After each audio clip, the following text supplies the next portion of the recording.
katakanlah seperti ini ya, tips-tips yang diberikan oleh guru-guru kita, ya, bahwa kita diminta untuk bersabar dan sholat sebagai penolongmu, ya, itu tetap akan dipakai terus. Hanya pada saat di quarter dan di midlife, itu akan bertambah maknanya waktu di midlife.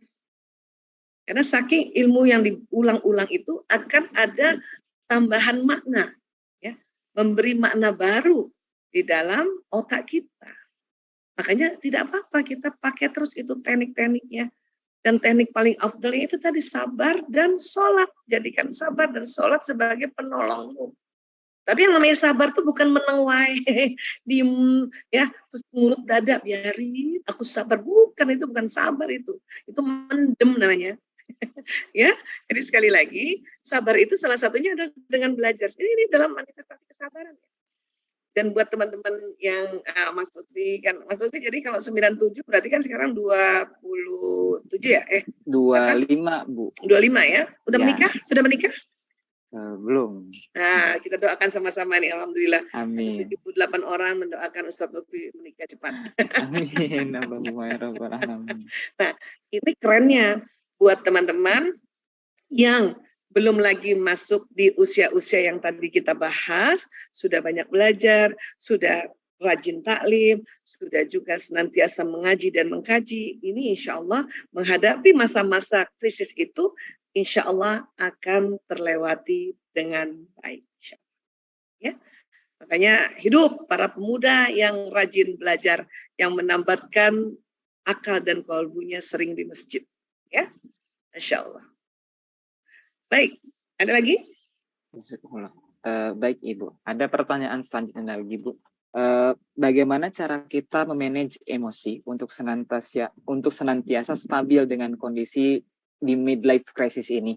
Apakah dengan bisa dikategorikan dengan contoh mungkin di usia-usia 40 ke 50 dengan liburan 1 minggu sekali, atau misalnya kita ketemu cucu ataupun yang lainnya, apakah itu dapat membantu menghidupkan kembali semangat hidup di midlife crisis itu Bu? Dan seperti itu kiranya.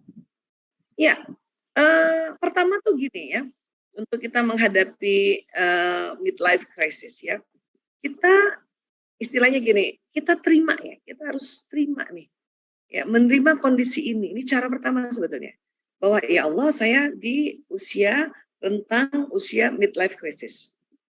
Ya, saya terima kondisi ini karena inilah sebuah peristiwa sunnatullah, ya, dan mohon petunjuk ya Allah untuk saya bisa menghadapi ya kondisi tersebut. Itu akan jadi lebih ikhlas. Ini dulu pertama, ya. Nah, kemudian ya kondisi berikutnya adalah berhenti terlalu keras mengkritik diri sendiri. Kadang di midlife crisis ini ada suatu kondisi yang membandingkan diri sendiri dengan orang lain. Ya, saya nggak kayak dia, saya nggak kayak dia, saya nggak kayak dia. Ini hati-hati, ini menyebabkan kita ya dengan menyalahkan dan mengkritik diri sendiri nggak bisa mendapatkan pencapaian seperti orang lain. Cara berikutnya adalah ya itu tadi, berhenti terlalu keras mengkritik. Caranya ya sering afirmasikan, berhenti membanding-bandingkan diri dengan orang lain. Bersyukur dan bersabarlah. Hai Aisyah, bersyukur dan bersabarlah. Hai Aisyah, bersyukur. Saya sering begitu tekniknya untuk surviving midlife crisis. Ya, nah ini kita harus paham. Kemudian apa lagi? Fokus menjalani hidup gitu. Daripada sibuk mikirin kenapa ya saya begini, kenapa ya, kan kedua tahu juga kan itu karena hormonal. Ya, maka kita fokus jalanin hidup kita, lakukan kegiatan yang mindfulness activities. Ya, itu tadi rajin taklim, rajin dengarkan kajian, kemudian lakukan kegiatan-kegiatan olahraga yang sangat-sangat membuat ya kita tenang, ya, bisa dengan ya relaksasi atau dengan cara-cara lain yang memang kita pelajari. Ada orang senang relaksasi, ada orang senang melakukan kegiatan seperti tai chi dan sebagainya, silakan ya. Tapi kalau buat saya pribadi ya, dengan sholat khusyuk, kemudian bukan hanya fardunya saja, tapi kemudian sholat sunnahnya kita juga lakukan dengan tumanina, itu jauh lebih dahsyat lagi. Itu ya sudah semua mindfulness activity di dalam sholat itu ya menjadi satu solusi untuk kita menghadapi midlife crisis. Kemudian kalau kita memang sudah punya anak mantu, punya cucu gitu ya, itu kita bisa sih ya ngobrol sama mereka, itu bikin kita seneng gitu ya. Tapi hati-hati, jangan sampai kekesalan seorang istri terhadap suami, misalnya si ibu mertuanya kesel sama bapak mertuanya. Kita kekesalan ini kita cerita sama anak kita, atau kita cerita sama mantu kita. Ya, kita jelek-jelekin lah suami. Nah, ini yang nanti anak-anak mendengarkannya bosan. Bosan. Ibu kan udah cerita minggu lalu, gitu. Anak kayak enak loh. Kan kemarin udah. Itu. Ya anak-anak sekarang kan saking jujurnya kan, ya padahal maksud kita tuh kita hanya ingin ya melepaskan, apalagi perempuan. Perempuan ini kalau ada masalah di otaknya berputar-putar sampai dia curhat kan gitu. Ya. Tapi kalau melulu curhat-curhat yang sama pada anak-anak muda sekarang juga banyak kegiatannya, banyak aktivitasnya, mereka kadang-kadang males. Tapi kalau kita senantiasa cerita tentang kebaikan-kebaikan pasangan hidup kita, atau kebaikan ayahnya, atau kebaikan misalnya si ayah cerita kebaikan ibunya, itu mereka malah senang. Ya Allah, ayah tuh lucu banget loh kemarin. Kenapa bu? Kenapa bu? Kenapa bu? Gitu. Ya, luar biasanya ya. Sesuatu yang baik itu membuat orang senang mendengarkan dibanding kita menceritakan hal yang buruk. Kalau main sama cucu, ini uniknya nih.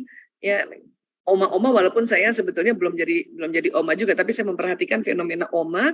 Kalau misalnya main sama cucu, ya itu nggak bisa lama.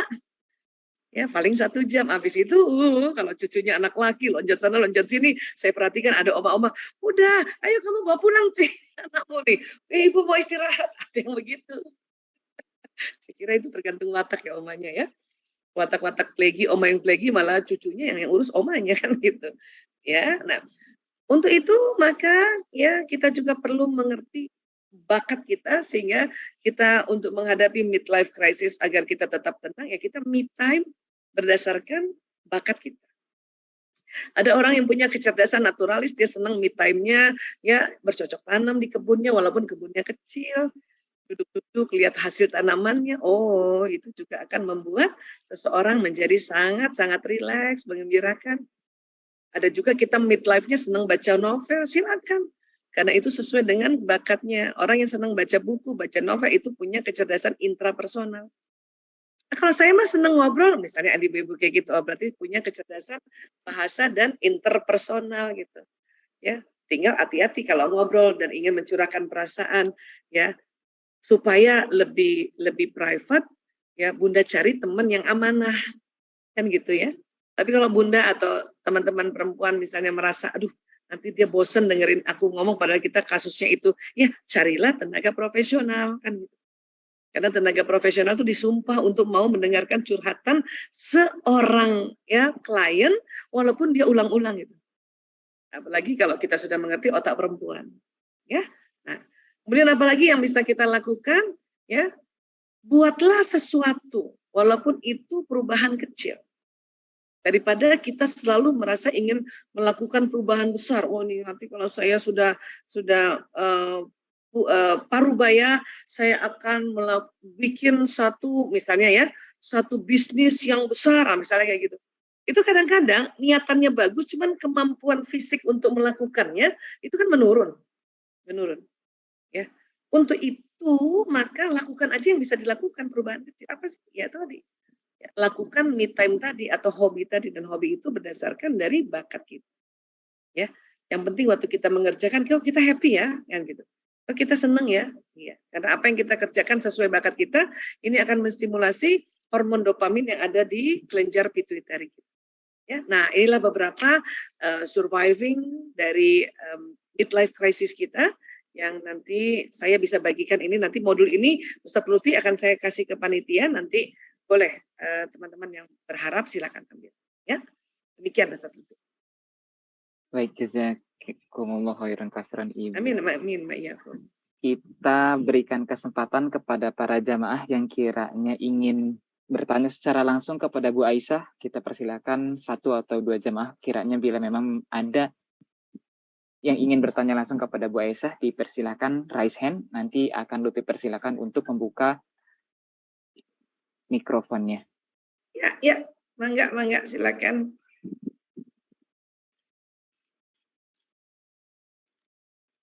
Sebentar saya lihat galeri dulu ya, saling menyapa-nyapa. Boleh Ibu.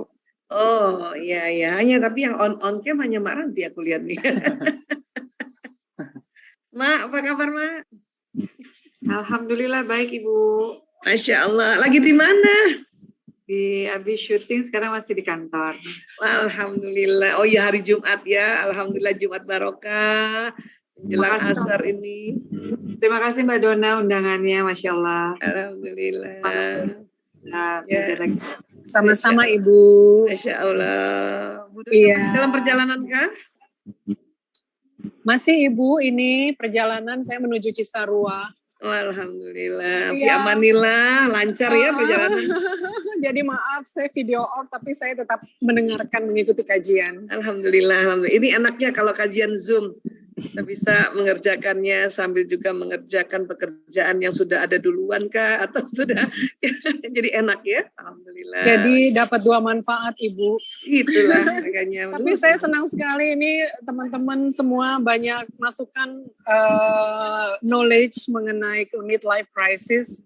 Karena memang pada saat ini kita banyak juga menghadapi hal seperti itu Ibu. Ya, cuma kadang-kadang kita juga have no clue how we find it the solution Ibu. Semoga kajian hari ini yang Ibu share kepada kami semua memberikan manfaat Ibu kepada kami semua. Amin. Baik. Insya Allah mungkin ya. udah ada lagi yang mau bertanya teman-teman. Ini ada yang direct message ke saya ya tanpa saya sebut namanya.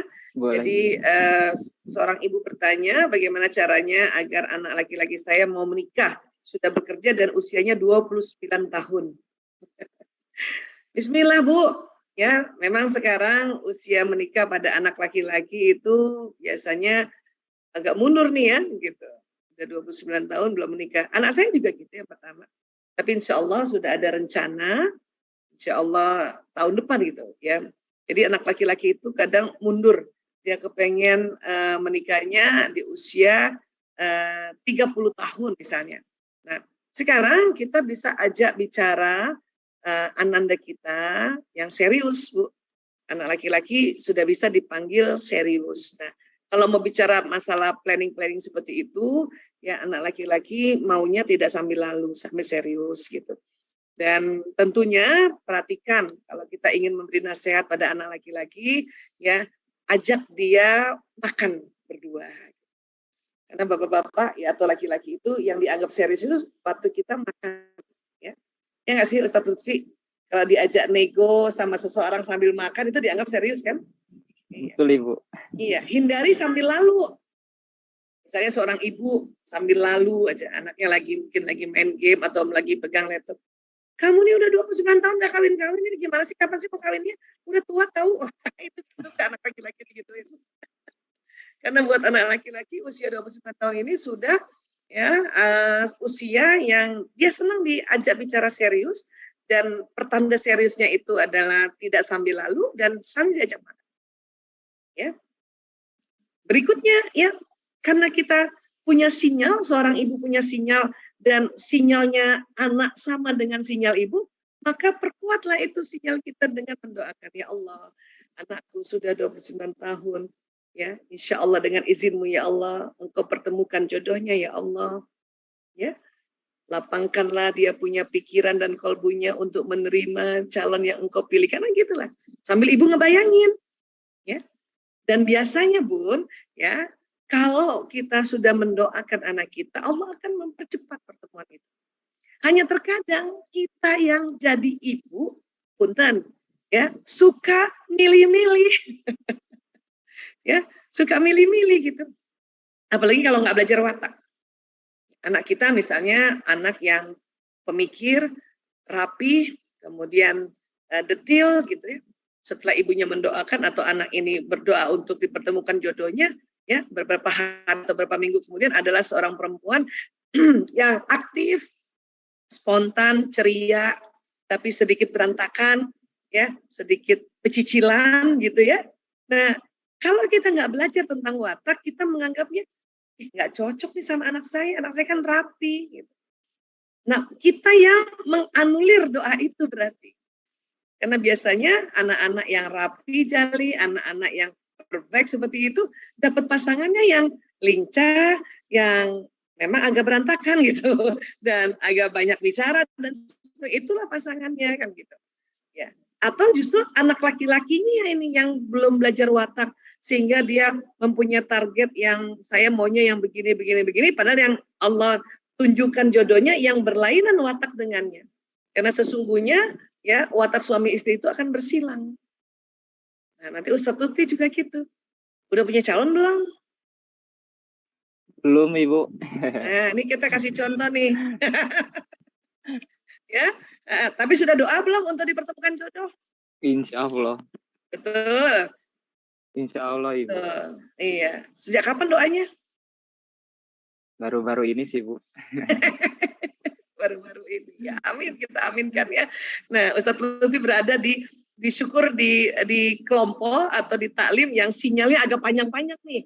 Udah 50 tahun ke atas nih, termasuk saya nih, panjang nih, aminnya bisa dahsyat nih. Amin, Allahumma amin. Ya, tapi nanti bila kemudian apakah proses ta'aruf, apakah nanti juga datang ya sang jodoh itu akan berlawanan dengan wataknya Mas Lutfi. Ya, maka itulah orangnya. Gitu. Oke? Terima? Yang penting standar dari apa yang ya Rasulullah ajarkan pada kita ya itu terpenuhi. Enaknya laki-laki Islam itu ya dapat standar yang Rasulullah ajarkan, kita bisa melihat ya kecantikannya, li jamaliha ya kecantikannya, ya li nasabiha melihat nasabnya juga, ya keluarganya siapa, ya bagaimana orang tuanya, ya kan? Kemudian ya lima liha berdasarkan dia punya ya, status juga, status kekayaan dan sebagainya itu diperbolehkan. Ya. Tetapi dari semua ini yang paling utama adalah lidiniha, dikarenakan ad-dinnya, bukan agamanya, ad-dinnya, yaitu ad-dinul tentang namanya tuh ini kalau kita marah. Oh, ternyata kita ada di fase ini. Sekarang alhamdulillah telah dibukakan, telah dijelaskan, telah digamblangkan oleh Ibu. Mudah-mudahan itu menjadi amal jariah ilmu bagi Ibu dan menjadi tabungan di surganya Allah nanti. Amin. Mas Lutfi, ayah bundanya masih ada? Masih hidup? Masih, Ibu. Masya Allah. Masya Allah. Itu minta doanya pada ayah bunda, terutama khususnya Ibu ya. Aminnya beliau itu akan mendorong harapan, cita-cita, kemauan dari Mas Lutfi. Ya. Insya Allah. Hanya buat para teman-teman yang sudah masuk usia pernikahan dan orang tuanya masih ada, itu dahsyat banget itu. Aminnya orang tua ini akan mendorong harapan-harapannya ya. Dan buat ibu-ibu yang misalnya anaknya belum lagi bisa diajak komunikasi untuk suatu pengharapan, tenang aja, doain kenceng. Karena sinyal ibu sama anak ini sama maksudnya. Ya. Kalau ayah selaras, tidak sama. Tapi kalau ibu sama. Jadi tinggal angkat tangan deh, insya Allah. Amin. Masya Allah. Terima kasih Ibu. Sama-sama. Aduh, pencerahan sekali buat kita semua Ibu. Saya juga, anak saya masih teenager. Itu kebetulan juga anak saya titipkan dengan Ustadz Lutfi. Masya Allah. Belajar ngaji.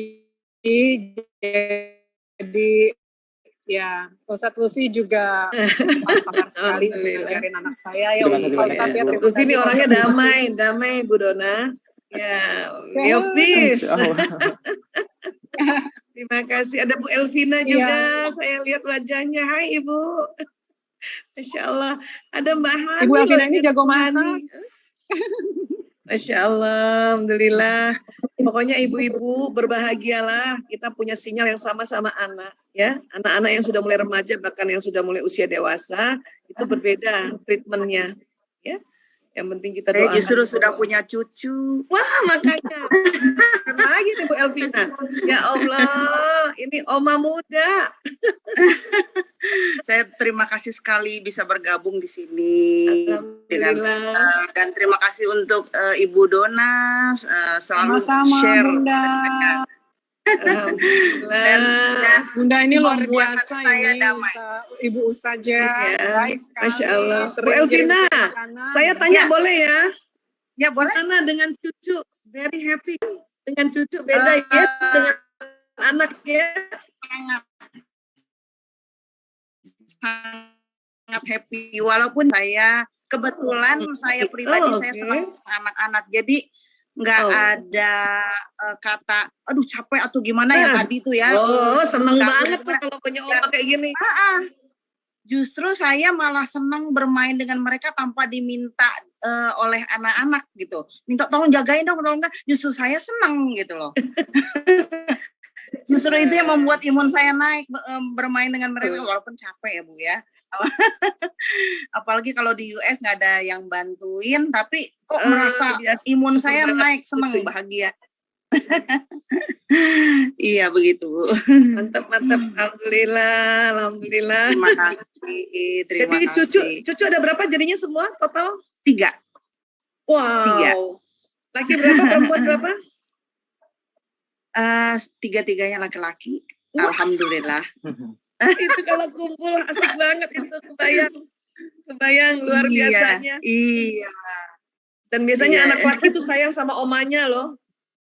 Nah Laki itu dia, itu apalagi yang paling besar udah mulai udah hampir 4 tahun, udah mulai ya kalau nggak ketemu tuh udah mulai bad mood, sedih, miss you, Nena katanya apa segala ya. Jadi mau nggak mau aku jadi nggak mau aku jadi kalau aku kesana sebentar gitu. Cuman ya di rumah kan ada ibu mertua yang sudah sepuh sekali belum, tapi agak dibilang demensia atau Alzheimer, mungkin arah-arah ke sana gitu. Jadi ibu mertuanya banyak Bu Elvina.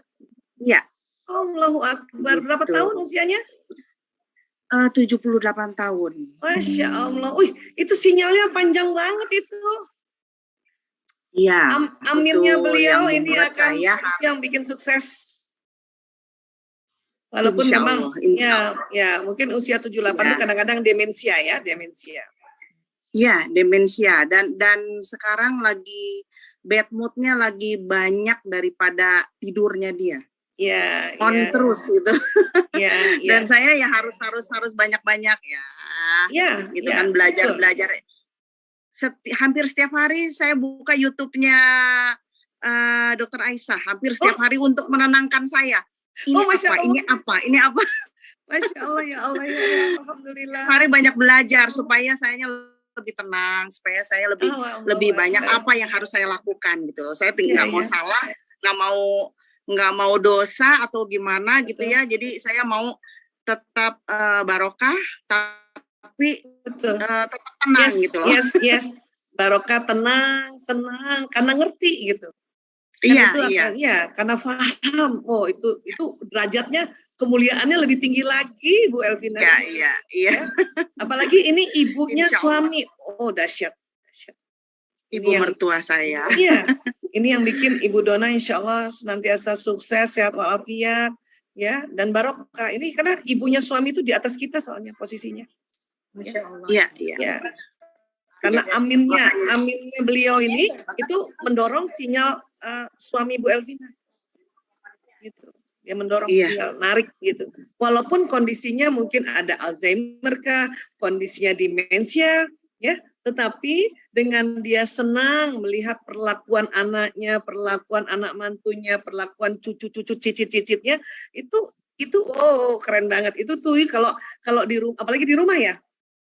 Di rumahnya Bu Elvina beliau berada. Dan sekarang sudah 100% di rumah. Karena ya jujur yang lain nggak mau bertukar gitu loh ya.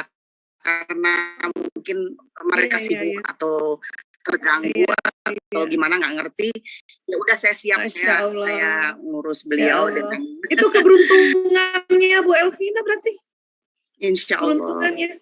Dan pada saat anak-anak Bu Elvina melihat bundanya merawat ibu mertuanya atau merawat orang tuanya, maka insya Allah satu ketika di usia kita begitu, anak kita merawat kita. Allahu Akbar. Karena itu terekam oleh anak-anak. Tabarakallah, itu yang saya, ya, semoga anak-anak saya melihat dan mereka juga bukannya ingin diurus ya, enggak ya, tapi Iya, iya. minimal hati mereka juga ya seperti itu kepada orang tua. Betul.